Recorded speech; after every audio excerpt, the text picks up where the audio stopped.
If you want to transfer data from your USB drive into Samsung A36 5G, or for example from your phone into your USB drive, then you can for sure do this. First of all, you will have to just connect this straight into your USB-C port, and then all you have to do is just to open notifications from the left upper corner, and here click on this arrow and select open.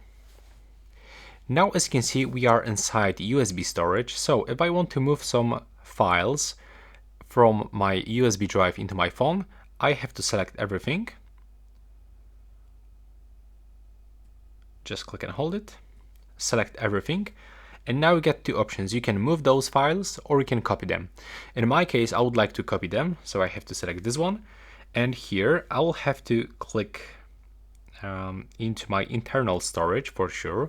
I have to select internal storage, and for example, I'm gonna put it into downloads. Right here, I'm gonna copy here.